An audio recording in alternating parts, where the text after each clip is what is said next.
Assalamualaikum warahmatullahi wabarakatuh.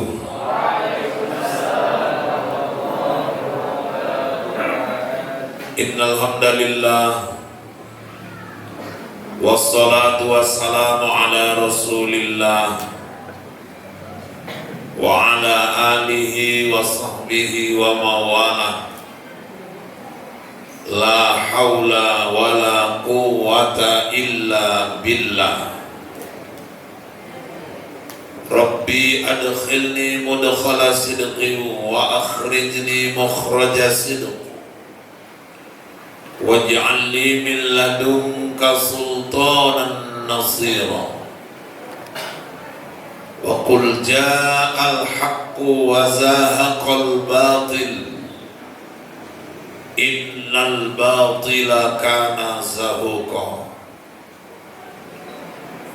Wa qala Allah ta'ala fil Qur'anil Karim, a'udzu billahi minasy syaithanir rajim, bismillahirrahmanirrahim. Ya ayyuhalladzina amanu kutiba 'alaikumus shiyam kama kutiba 'alal ladzina min qablikum la'allakum tattaqun. Shadaqallahul 'azim wa shadaqa rasuluhun nabiyul karim wa nahnu 'ala dzalika minasy syahidin wasyakirin walhamdulillahi rabbil alamin. Pimpinan Yayasan Jabal Rahmah Mulia yang saya hormati dan saya muliakan,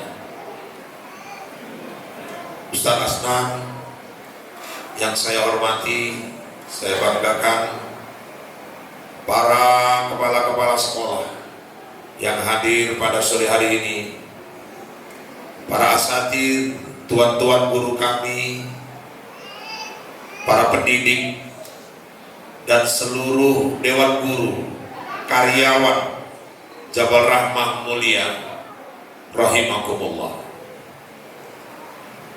Bersyukur kita kepada Allah Subhanahu wa taala, hari ini tanpa terasa kita sudah memasuki hari ke-22 Ramadan.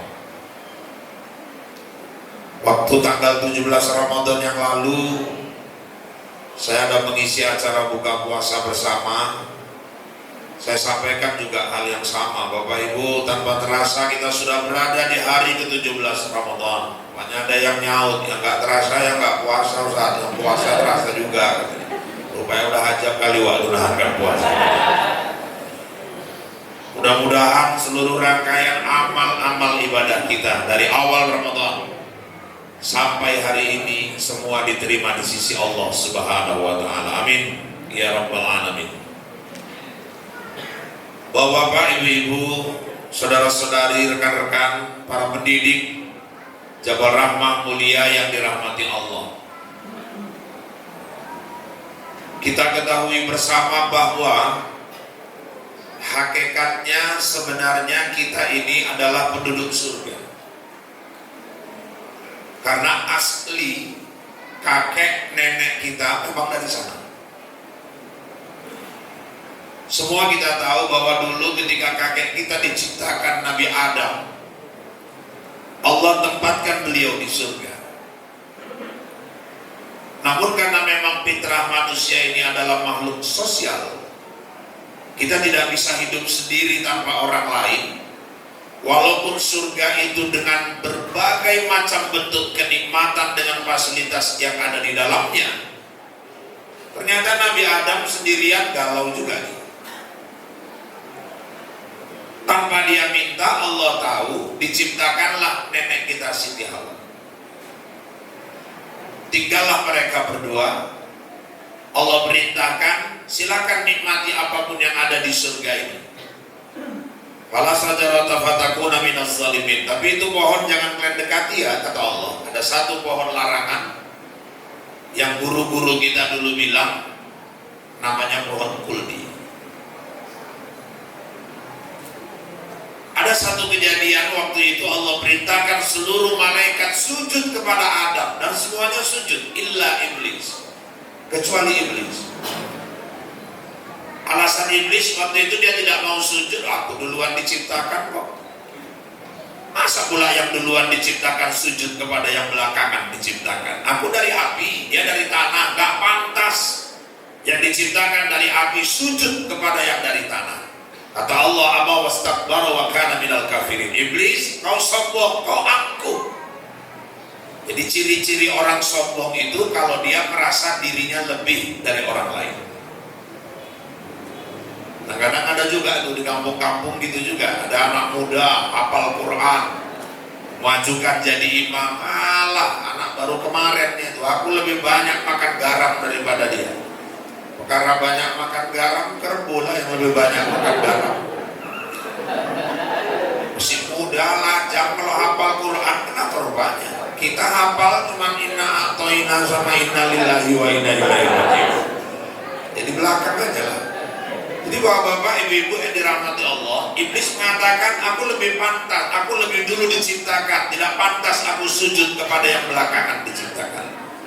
Sejak itu Allah katakan, hai iblis, kau akan aku masukkan ke dalam neraka dan kau akan kekal selama-lamanya di dalamnya. Gak apa ya Allah, aku akan seret sebanyak-banyaknya anak cucu Adam untuk masuk ke dalam neraka. Sejak itulah ditabuh genderang perang kita dengan iblis, musuh abadi, sampai bumi ini hancur.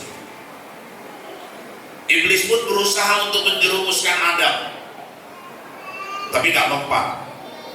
Dia masuk melalui Siti Hawa, iman Yazid wa Yaquz, kadang naik, kadang turun. Goyang juga Siti Hawa. Akhirnya dia merengek mengajak Adam mendekati pohon kuldi. Dan akhirnya mereka petik itu buah, mereka makan. Dan itulah dosa pertama makhluk yang bernama manusia. Itu ceritanya langsung di Quran. Rentetannya dari Baqarah 30 terus ke bawah. Nah, cerita yang gak jelas yang beredar di kampung-kampung. Katanya Nabi Adam makan buah kuldi nyangkut di leher. Nah, itu maka laki-laki bedol di lehernya sini. Nah, dari mana cerita Siti Hawa udah sempat tertelan, makanya nggak usah dibahas lah. Kita buka puasa nih, nanti rusak puasa kita. Akhirnya bapak-bapak, ibu-ibu yang dirahmati Allah, konsekuensi dari kesalahan Adam dan Hawa, diturunkanlah mereka ke permukaan bumi ini. Menurunkannya pun terpisah. Siti Hawa diturunkan di Jeddah. Jeddah diambil dari kata Jiddah yang artinya nenek. Satu kawasan di Arab Saudi. Kenapa? Karena nenek kita diturunkan di sana, dan di Jeddah ada satu kuburan yang panjangnya 18 meter. Orang-orang meyakini itu adalah kuburan Siti Hawa. Biasa kalau orang haji, umroh, itu biasa sebelum pulang singgah ke situ, paling nggak melintas.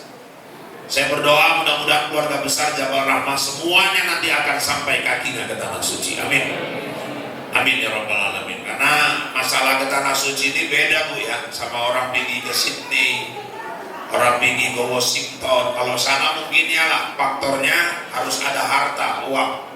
Kalau Mekah ini faktor undangan Allah ini. Banyak orang secara ekonomi nggak mungkin, tapi Allah buktikan sampai. Haji ini bukan masalah kaya miskin. Yang di Mataram tuh kakek-kakek yang tukang nyapu itu 20 tahun ditabungnya, gajinya 2016 berangkat, diliput khusus sama TV One pengalaman ini. Di Berandan nenek-nenek tukang kusuk, yang digusuknya istri mantan manajer Caltex, setruk setahun gak bisa jalan, berobat Singapura gak baik, ke Penang gak baik, Jakarta gak baik, digusuk nenek itu 3 kali, jalan ibu itu. Dokter heran, suami heran, anak-anak heran, tetangganya heran, nenek tukang kusuknya pun heran. Dalam hati nenek itu kok baik lah ibu di dalam hatinya.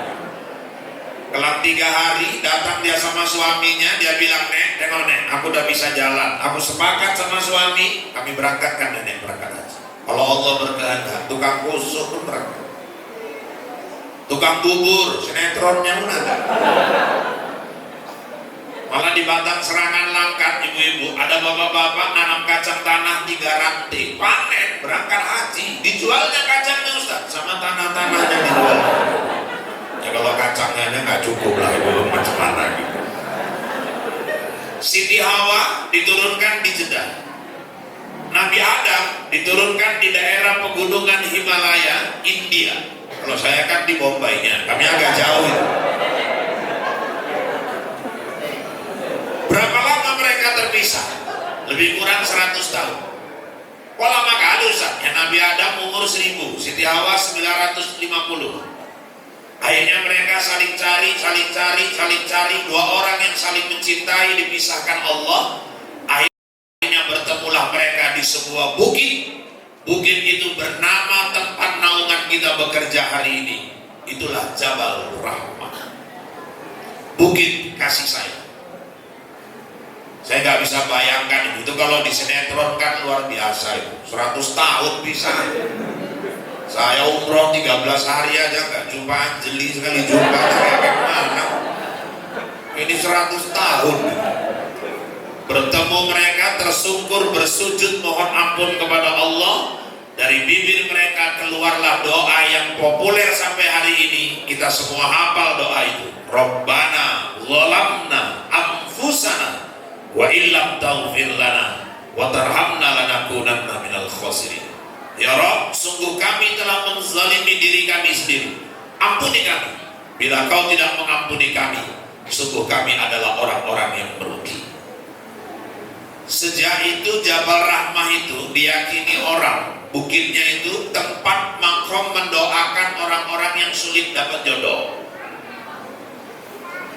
Dalil sampai sekarang saya belum jumpa, tapi banyak yang mengamalkan.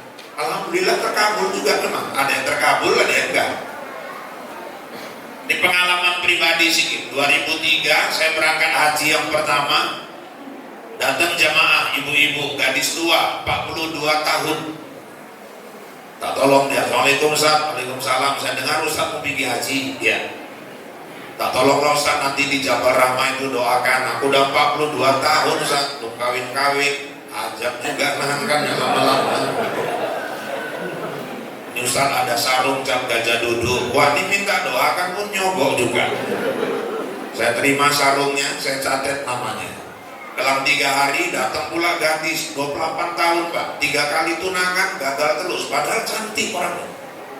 Saya juga terkejut, ini cantik ini kok bisa 3 kali tunangan gagal. Kalau Ustaz, maknya jemaah saya catat namanya. Waktu saya catat, saya dicubit istri, awas jangan salah doa nanti kau pulang. Bilang udah aman, tenang.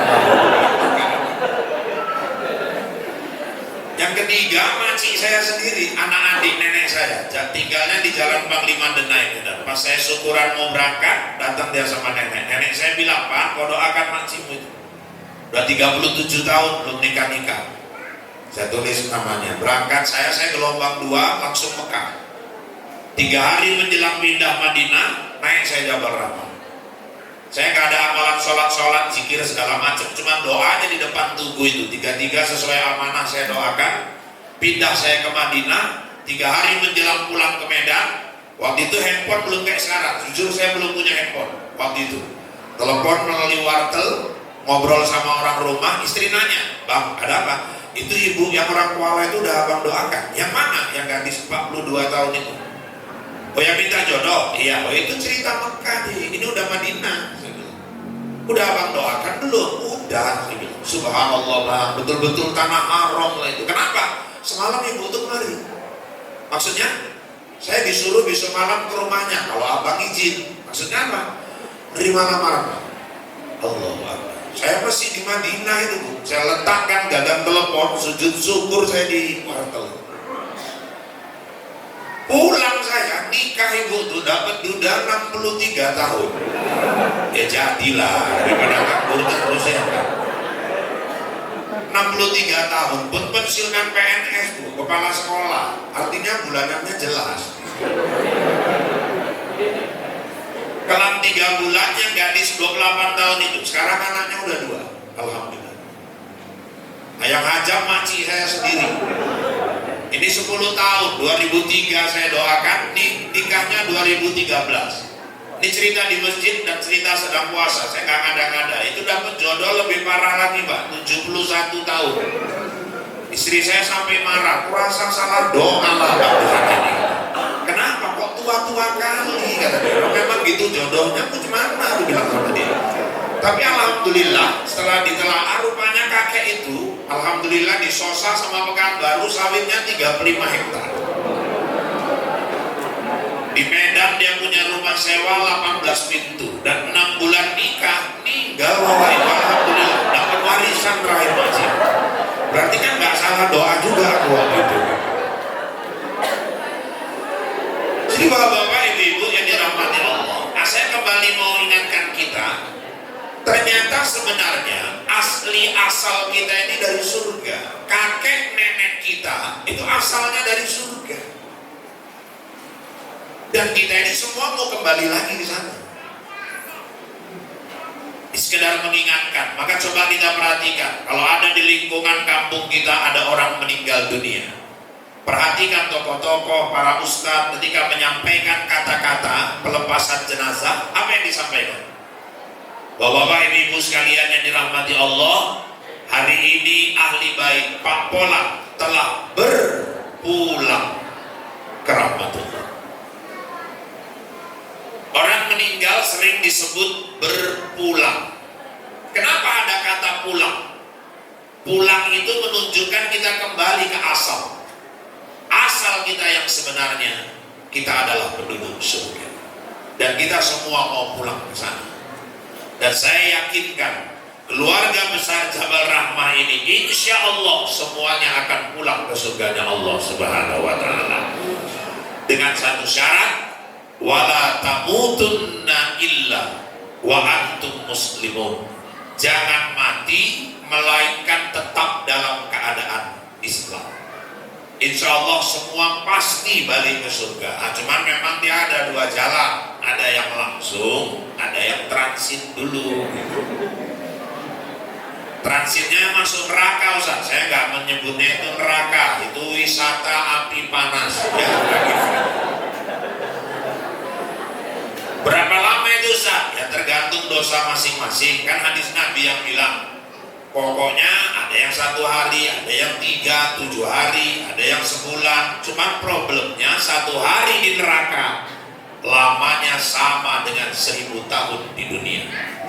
Jadi kalau orang masuk neraka 3 hari saja, itu setara dengan 3000 tahun kehidupan dunia. Nauzubillah summa nauzubillah. Baik, Bapak-bapak, ibu-ibu sekalian yang dirahmati Allah. Nah, karena kita ini mau balik lagi ke sana, makanya supaya selamat, nggak nyasar, supaya kita tetap sampai kepada tujuan, Allah kirimlah Sherlock untuk kita semua. Allah kirim Google Maps-nya buat kita, supaya kita balik ke surga ini nggak nyasar. Apa itu Sherlock-nya Ustaz? Inilah Al-Quran, panduan untuk kita jalan pulang menuju balik lagi. Maka jangan pernah lari dari Al-Quran ini. Orang pakai Sherlock aja belum tentu betul itu jalannya. Banyak juga kadang orang pakai Sherlock pun tersesat. Saya waktu itu pernah ceramah ke tinjauan, diundang sama panitia. Panitia kasih saya Sherlock, Ustaz ikuti aja panduan Sherlock ini. Saya ikuti panduannya. Bapak-bapak, ibu-ibu sekalian yang dirahmati Allah, hampir 4 jam perjalanan. Tahu-tahu dibilang sama Google Maps itu, 200 meter ke depan Anda akan sampai.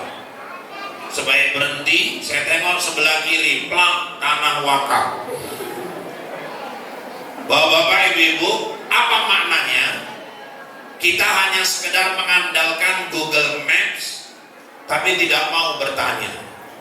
Orang belajar Quran pun kalau pakai pemikiran dia sendiri, ini kalau bisa acara ceramah khusus dulu, jangan sambil bagi-bagi makanan, supaya kita tertib. Mohon maaf, nanti 10 menit sebelum berbuka saya tutup. Nah, karena kalau dibagi, yang duduk sebelah sana pun nengok sampai sini, gak ager-ager itu dalam hati itu, gak akan fokus lagi tuh. Aku cuma bercakap aja di sini, apa yang dicakapkan pun gak dengar lagi di belakang. Jadi bapak-bapak, ibu-ibu, nggak usah khawatir, saya paham. Nanti 10 menit sebelum berbuka saya tutup. Jadi mohon panitia, tidak ada acara di dalam acara. Oleh karena itu, kembalilah kita ke panduan Al-Quran ini. Al-Quran tidak bisa kita memahaminya hanya dengan menggunakan kemampuan intelektual kita sendiri saja. Banyak orang-orang kalau memahami Quran hanya dengan akalnya sendiri, ujung-ujungnya jadilah dia orang-orang yang menyesatkan. Gak bisa kita jalan hanya mengandalkan Google Maps tanpa ada komunikasi. Gak bisa kita jalan di dunia ini, di bumi Allah ini, hanya dengan membaca sendiri Quran, membaca tafsirnya, melihat Google, tanpa mencari ahli-ahli, guru-guru yang bisa memahamkan kita tentang makna dari Al-Quran itu sendiri. Maka bersyukurlah kita, alhamdulillah, Bapak-bapak, ibu-ibu yang dirahmati Allah, satu karunia nikmat yang Allah berikan yang paling besar buat kita kalau sesuai kehendak kita dengan kemauan Allah. Itulah yang namanya taufik. Taufik itu ada persesuaian antara kehendak kita dengan kehendak Allah. Bapak ibu punya bakat sebagai pendidik. Bapak ibu mungkin kuliahnya pendidikan, tapi Allah takdirkan Bapak Ibu mengajar di sekolah yang bukan hanya mengajarkan kecerdasan intelektual, tapi juga kita mengajarkan kecerdasan spiritual. Sehingga otomatis yang mungkin latar belakang pendidikan umum pun setiap hari bisa bergaul dengan ustadz-ustadz yang ada di sini. Insya Allah kita bukan hanya dapat dunianya, tapi insya Allah kita juga dapat akhiratnya di sini. Maka sebenarnya bapak-bapak, ibu-ibu, kunci kebahagiaan hidup itu bukan di mana kita bekerja, bukan di mana status. Anak saya pernah tanya sama saya, ya, ada apa? Ini yang katanya kalau mau masuk PNS, waktu itu ini di zaman jahiliyah kemarin lah, katanya harus nyogok ya. Wah, haram kan kalau masuk kerja nyogok. Tapi katanya kalau nggak bayar nggak lulus ya. Kalau nggak lulus bukan di situ tempatmu.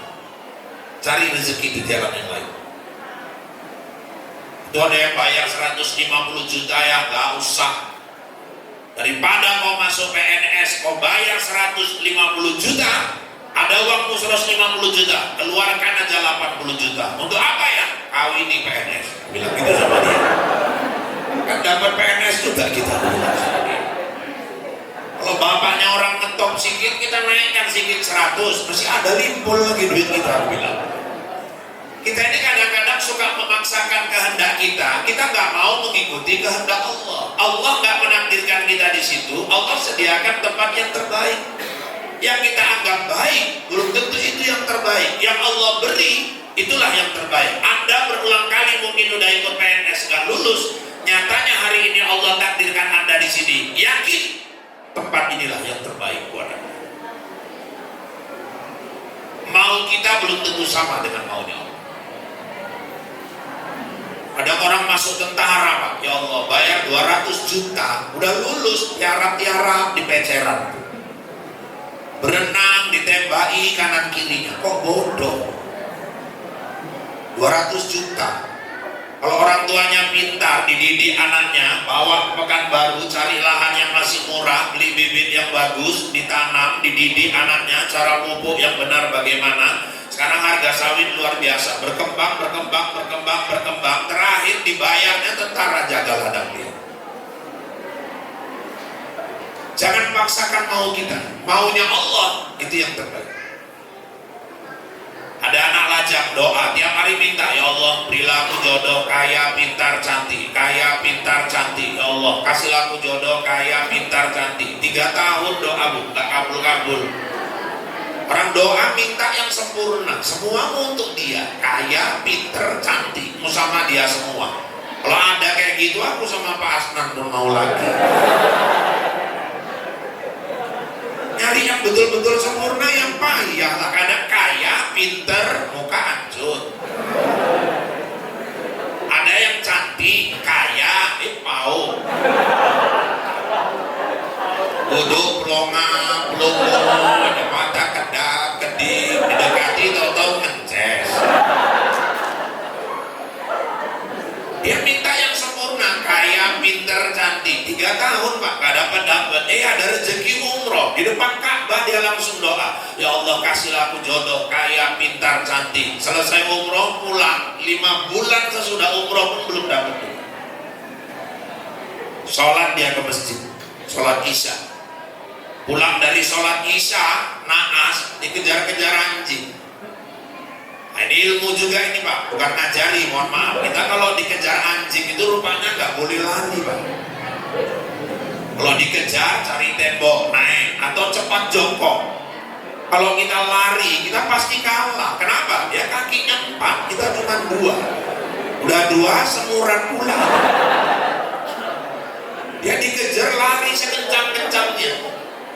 Jadi Pak ilmunya itu kalau misal dikejar cepat refleks jongkok, pasti anjing itu balik. Kalau udah jongkok diterkamnya juga Ustaz, nah itu nasib.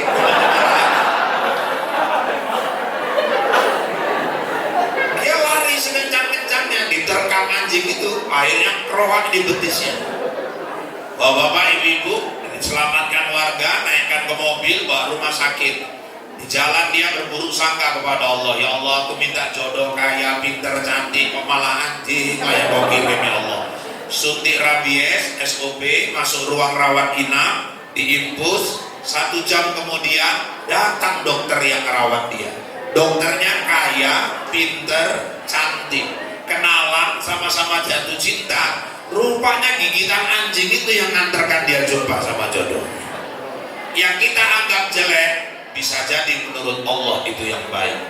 Jadi kalau hari ini Anda ditakdirkan menjadi keluarga besar Jabal Rahmah, yakinlah ini keputusan Allah yang terbaik, maka syukuri. Ketika kita bersyukur, barokah itu akan datang kepada kita, dan barokah itulah yang mendatangkan kebahagiaan hidup. Umur bukan perkara panjang, tapi masalah berkah. 95 pun umur, kalau sama anak cucu gak tanda, buat apa?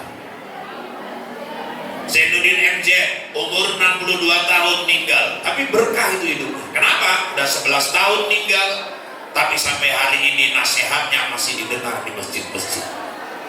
Oleh karena itu, mumpung masih ada umur, ayo buru keberkahan. Bagaimana memburu keberkahan? Gunakan umur untuk berkarya, berbuat, lakukan kebaikan-kebaikan. Kebaikan dan karya yang bisa kita buat di Jabal Rahmah. Ayo cetak anak-anak yang soleh, cetak anak-anak yang cerdas, cetak calon-calon pemimpin bangsa yang cerdas, spiritual dan intelektual. Itu akan menjadi karya Anda. Dan ketika nanti Anda berhasil, insya Allah itulah menjadi keberkahan hidup. Sukses dia, kita yang merasakan kebahagiaan. Makanya hidup ini simpel aja. Terakhir penutup ceramah saya, ayo supaya berkah, banyak lakukan kebaikan, apa saja terserah. Saya dibenci, saya sampaikan ke jamaah, ayo tiap hari kita harus buat baik. Apa saja, sedekahkah, bantu urusan orang, takziahkah, jenguk orang sakit. Supaya di Rambung biji ada jamaah saya masuk ke otaknya, bagus juga ini, pokoknya tiap hari buat baik, gak sanggup sedekah, nolong orang. Supaya di depan Ramayana biji ada nenek-nenek berdiri sendirian, nah inilah kesempatan buat baik. Ditariknya tangan nenek itu, sini nek, mau seberangkan nek, tariknya seberangkan, ada trotoar, naik, turun sampai ke seberang. Di seberang neneknya nangis, udah nenek aku ikhlas, nenek jangan nangis. Bukan ikhlas masalahnya, jadi apa nek, aku tadi baru nyebrang kok kau seberangkan lagi. Rupanya buat baik ini pun jangan sampai salah alamat. Buat baik harus tepat sasaran.